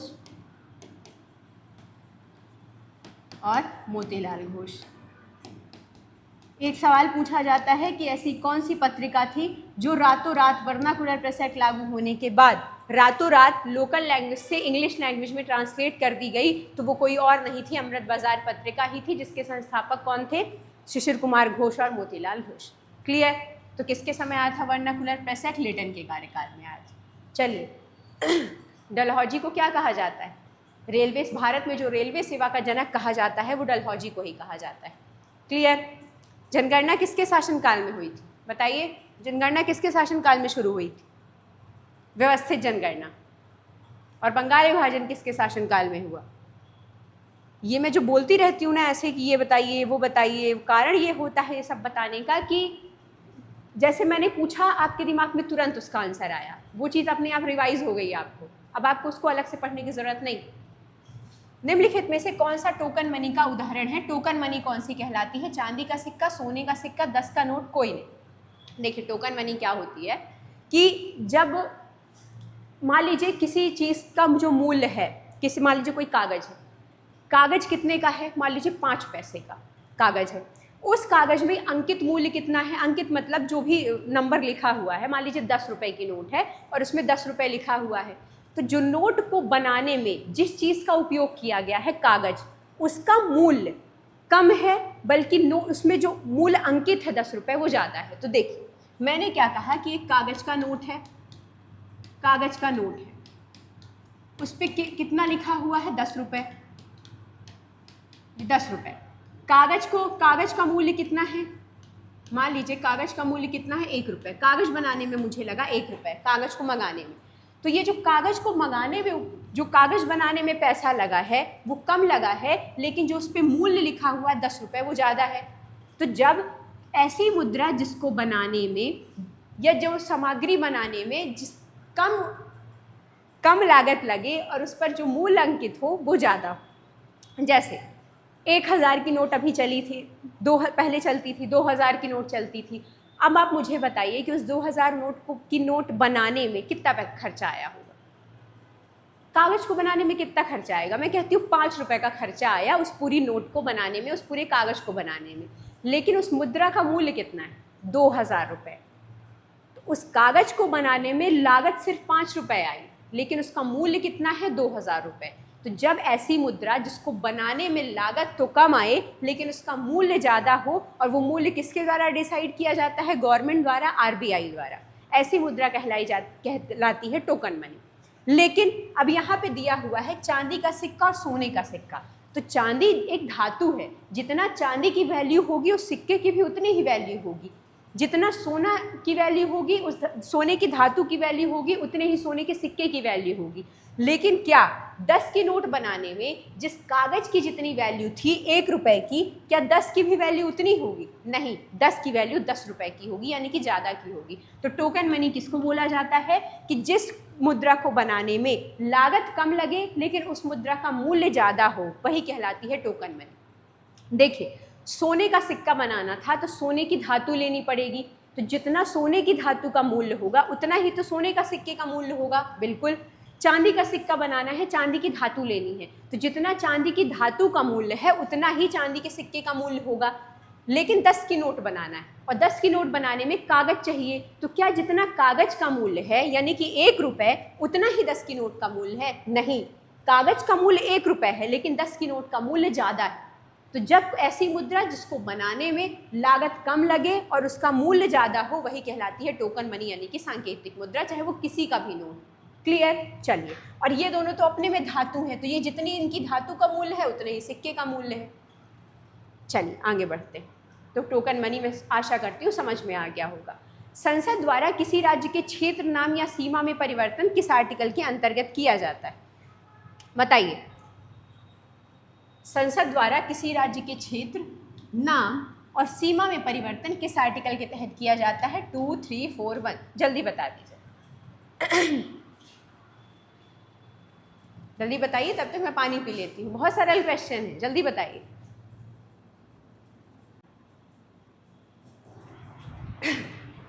तो संसद द्वारा किसी राज्य के सीमा में परिवर्तन किसके द्वारा, किस आर्टिकल के तहत किया जाता है? तो 2, 3, 4, 1, जल्दी बताइए।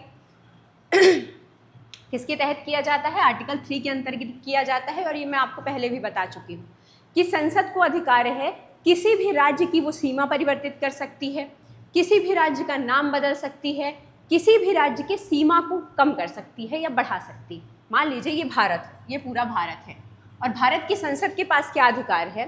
संसद के पास अधिकार है कि मान लीजिए ये अलग अलग स्टेट्स दिए हुए हैं, ये अलग अलग स्टेट हैं, अलग अलग, ये हर स्टेट की, मान लीजिए किसी स्टेट की सीमा यहाँ तक थी तो किसी स्टेट की सीमा को कम कर सकती है। किसी स्टेट का नाम, मान लीजिए पहले गुजरात था, उस गुजरात का नाम बदलना है तो वो नाम बदल सकती है।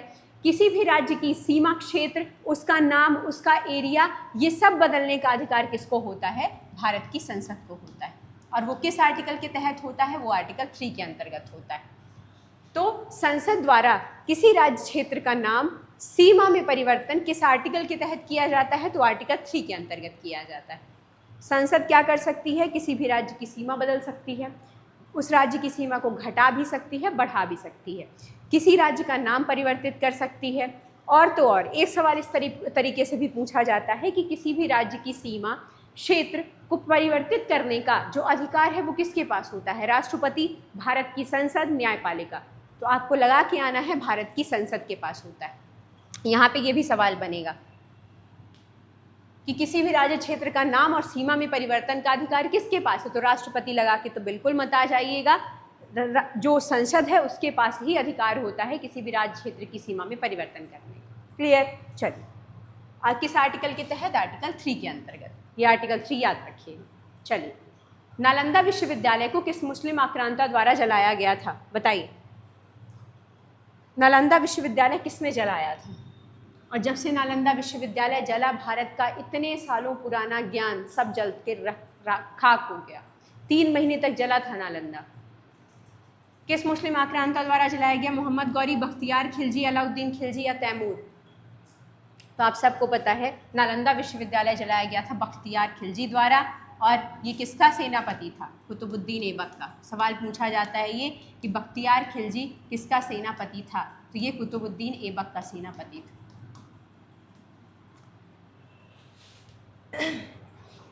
और ये भारतीय इतिहास की ना कहें पूरे विश्व के लिए बहुत बड़ी हानि थी, क्योंकि जो नालंदा विश्वविद्यालय था वो पूरे विश्व के लिए एक ज्ञान का स्रोत था। बाहर से लोग आते थे यहाँ ज्ञान प्राप्त करने, और बख्तियार खिलजी ने यहाँ पे आग लगवा दी। 3 महीने तक नालंदा जलता रह गया था, वहाँ इतनी सारी बुक्स जल के खाक हो गई थी। तो बख्तियार खिलजी किसका सेनापति था? बख्तियार खिलजी कुतुबुद्दीन ऐबक का सेनापति था, याद रखिएगा। क्लियर? और ये घटना लगभग 1193 ईस्वी में हुई थी, 12वीं सदी के अंत में। क्लियर? चलिए, तो नालंदा विश्वविद्यालय किस आक्रांता द्वारा? मोहम्मद बख्तियार खिलजी। छोटे छोटे क्वेश्चंस हैं, याद रखिएगा। और मोहम्मद बख्तियार खिलजी किसका सेनापति था? तो कुतुबुद्दीन ऐबक का सेनापति था। ये सवाल भी एक बार पूछा जा चुका है। डिमांड पुल इन्फ्लेशन क्या होती है? डिमांड पुल इन्फ्लेशन बताइए। आपूर्ति में वृद्धि, मांग में वृद्धि, कर में वृद्धि, उत्पादन में गिरावट। क्या होती है डिमांड पुल इन्फ्लेशन? बहुत अच्छे से इन्फ्लेशन पढ़ाया है इकोनॉमिक्स में आप सबको। बताइए, मैंने क्या बताया था? इन्फ्लेशन कब होती? कभी भी इन्फ्लेशन कब होती? महंगाई कब बढ़ती? जब किसी चीज़ की डिमांड ज़्यादा हो जाती है मार्केट में और सप्लाई कम हो जाती है। जब किसी चीज़ की डिमांड ज़्यादा है, सप्लाई कम है, तो महंगाई बढ़ जाएगी, इन्फ्लेशन बढ़ जाएगा। और इसके लिए मुझे एक बहुत अच्छा एग्जाम्पल लगता है जो मैं हर बार आपको देती हूँ, वो मोहल्ले के समोसे वाला एग्जाम्पल। मोहल्ले में एक समोसे वाला है, वो सबको पसंद है उसके समोसे, लेकिन वो समोसे कम बनाता है, मात्र 50 समोसे ही बनाता है। सुबह से ही भीड़ लग जाती है कि उसके 50 समोसे हम खरीद के लेके जाएंगे। दूसरे कहते हैं आप नहीं, हम लेके जाएंगे। तो उस समोसे वाले की डिमांड बहुत ज़्यादा है लेकिन उसकी सप्लाई कम है, तो वो समोसे वाला अपनी मनमर्जी कीमत पे बेचता है समोसों को। जहाँ समोसे 5 रुपए के मिलते हैं, 10 रुपए के मिलते हैं, वहीं वो समोसे वाला समोसे 20 रुपए के देता है, क्योंकि उसके समोसे की डिमांड ज़्यादा है। तो जब किसी चीज़ की डिमांड ज़्यादा होती है और सप्लाई कम होती है तो इन्फ्लेशन अपने आप हो जाता है, महंगाई अपने आप हो जाती है। और यही कहलाती है डिमांड पुल इन्फ्लेशन, कि डिमांड बढ़ा दी हमने और जहाँ हमने डिमांड बढ़ा दी तो महंगाई बढ़ जाएगी। तो जब डिमांड पुल इन्फ्लेशन क्या होती है, अब बता दीजिए आप कि डिमांड पुल इन्फ्लेशन क्या है? आपूर्ति बढ़ेगी तब, या मांग में वृद्धि होगी, मांग मतलब डिमांड, डिमांड में वृद्धि होगी या कर में वृद्धि होगी? बताइए। तो ऑब्वियस सी बात है, कब? जब डिमांड में वृद्धि हो जाएगी। जब डिमांड हाई होगी, डिमांड हाई हो जाएगी और सप्लाई कम रहेगी तो डिमांड फुल इन्फ्लेशन आएगा कि भाई मांग ज़्यादा है, सप्लाई कर नहीं पा रहे हैं, तो जितने में हम बेचना चाहेंगे हम उतने में बेचेंगे। मान लीजिए जैसे समोसे वाले को कहा मैंने कि वो 50 समोसे ही बना रहा है, लोग आएंगे कहेंगे भैया समोसे दे दो, वो कहेगा कि दूसरे ऑनलाइन में लगे हुए हैं, 20 रुपये दोगे तभी देंगे, वो कहेगा भैया 20 ले लो दो। क्यों? क्योंकि इसकी डिमांड ज़्यादा थी। डिमांड कब बढ़ती है? एक मैकेनिज्म समझाया था मैंने आपको कि मार्केट में डिमांड कब बढ़ती है? जब लोगों के हाथ में पैसा होता है।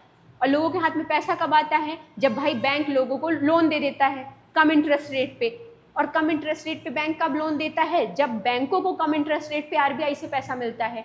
और आरबीआई से कम इंटरेस्ट रेट पे पैसा कब मिलता है? जब रेपो रेट कम करता है आरबीआई। तो ये पूरा एक मैकेनिज्म समझाया था मैंने आपको कि जब आरबीआई रेपो रेट को कम करता है तो वाणिज्यिक बैंक यानी कि कॉमर्शियल बैंक जाते हैं आरबीआई से पैसा लेते हैं। आरबीआई से पैसा लेके वो किसको उधार देते हैं? भारत की आम जनता को। क्यों? क्योंकि आम जनता से फिर वो ब्याज वसूलेंगे बैंक। तो आम जनता के हाथ में जब पैसा आ जाता है, तो जब आपके हाथ में और मेरे हाथ में पैसा होगा तो हम डिमांड बढ़ाएंगे मार्केट में, मुझे ये चीज़ खानी है, मुझे ये चीज़ खरीदनी है, मुझे ये चीज़ पहननी है। तो जब हमारे हाथ में पैसा है तो हम डिमांड को बढ़ा देंगे, और जैसे ही डिमांड बढ़ जाएगी और सप्लाई कम होगी तो वहीं से बढ़ जाती है इन्फ्लेशन, महंगाई। फिर महंगाई को कंट्रोल करने के लिए आरबीआई क्या करता है? वो तुरंत रेपो रेट को बढ़ा देता है। वो रेपो रेट को बढ़ा देता है। जैसे ही रेपो रेट बढ़ाएगा, रेपो रेट वो रेट होता है जिस पे बैंक आरबीआई से पैसा लेते हैं, जिस रेट पे। तो पहले कम रेट पे कम ब्याज पे मिल रहा था पैसा, कम रेपो रेट पे मिल रहा था पैसा, तो बैंक जा रहे थे लेने। अब हाई रेपो रेट हो गई, ब्याज दर हाई हो गई, तो अब बैंक हाई ब्याज पे पैसा लेने आरबीआई के पास नहीं जाएंगे, क्योंकि रेपो रेट तो बढ़ गई। और रेपो रेट वो रेट होता है जिस पे बैंक आरबीआई से पैसा उधार लेते हैं, वो इंटरेस्ट रेट होता है, वो ब्याज दर होती है। तो जब हाई रेपो रेट चल रहा है तो बैंक क्यों लेंगे इतनी ब्याज दर पे पैसा? इतना ब्याज दे के पैसा क्यों लेंगे बैंक? तो वो उससे पैसे लेने नहीं जाएंगे। तो जब बैंकों के पास पैसा नहीं रहेगा तो वो हमें पैसा नहीं देंगे। जब हमारे हाथ में पैसा नहीं रहेगा तो हम डिमांड नहीं बढ़ाएंगे, तो इन्फ्लेशन कंट्रोल हो जाएगी। ये होता है पूरा मैकेनिज्म। तो डिमांड पुल सप्लाई क्या होती है? जब डिमांड बढ़ती है, यानी कि मांग में वृद्धि होती है, तब डिमांड पुल इन्फ्लेशन आती है। और मान लीजिए सवाल पूछ ले कि इन्फ्लेशन को कंट्रोल करने के लिए, महंगाई को कंट्रोल करने के लिए आरबीआई रेपो रेट बढ़ाएगा या रेपो रेट घटाएगा, तो आप कहेंगे कि ये महंगाई यानी कि इन्फ्लेशन को कंट्रोल करने के लिए आरबीआई क्या करेगा? रेपो रेट बढ़ा देगा। ये सवाल पूछे जाते हैं इस तरह के, रेपो रेट बढ़ा देगा। रेपो रेट मतलब ब्याज दर बढ़ा देगा, ब्याज दर बढ़ा देगा, ताकि हाई ब्याज पर बैंक पैसा लेने ना आए आरबीआई के पास। और जब बैंक आरबीआई के पास पैसा लेने नहीं आएंगे तो आम जनता को भी पैसा नहीं मिलेगा, तो डिमांड नहीं बढ़ेगी, तो महंगाई भी कंट्रोल हो जाएगी। क्लियर? चलिए आगे बढ़ते हैं। ये आपके 20 क्वेश्चंस कंप्लीट हो गए हैं। मैं आशा करती हूँ आपको इसी तरीके से एग्ज़ाम तक, अगले महीने आपका एग्ज़ाम है, हम ऐसे ही प्रैक्टिस करते रहेंगे लास्ट तक, जब तक आपके एग्ज़ाम्स होने हैं। और जो भी साइंस के 30 क्वेश्चंस और सोशल साइंस के जो 20 क्वेश्चंस आने हैं, इसमें आपको घबराने की ज़रूरत नहीं है। जितने मोस्ट प्रोबेबली जो क्वेश्चंस हैं आपका सिलेबस के अकॉर्डिंग, वो हर चीज़ आपको प्रैक्टिस करा दी जाएगी इसी तरीके से हर टेस्ट में। तो परेशान नहीं होना है, टेस्ट कंटिन्यू करिएगा। जिन्होंने टेस्ट को देखा नहीं है, बाकी टेस्ट सोशल साइंस के, साइंस के, जिन्होंने मैराथन क्लासेस नहीं देखी हैं, प्लीज़ देख लीजिएगा। आपके एग्ज़ाम के लिए बहुत इंपॉर्टेंट है वो क्लासेस। उसमें भी इसी तरीके के MCQ करवाए गए हैं, 100 क्वेश्चंस इसी तरीके से समझाया गया है। तो उन क्लासेस को देख लीजिएगा एक बार। प्लेलिस्ट वाले ऑप्शन में जाइएगा, उस प्लेलिस्ट में आपको वीडियोस मिल जाएंगे। इंस्टाग्राम चैनल की लिंक मेरे बायो में, इसमें डिस्क्रिप्शन में मिल जाएगी आपको। टेलीग्राम चैनल ज्वाइन कर लीजिएगा, उसमें आपको अपडेट मिल जाएगा नए वीडियोज़ का। और जिन्होंने चैनल सब्सक्राइब नहीं किया है कर लीजिएगा, ताकि जब नया वीडियो आए तो उसका नोटिफिकेशन आप तक पहुंच जाए। और बेल आइकन ज़रूर दबा लीजिएगा, नोटिफिकेशन तभी आएगा। और चैनल को शेयर कर दीजिएगा, वीडियोस को शेयर कर दीजिएगा, ये आपकी जिम्मेदारी। चलिए जल्दी ही मिलते हैं अगले वीडियो में। जय हिंद, जय भारत।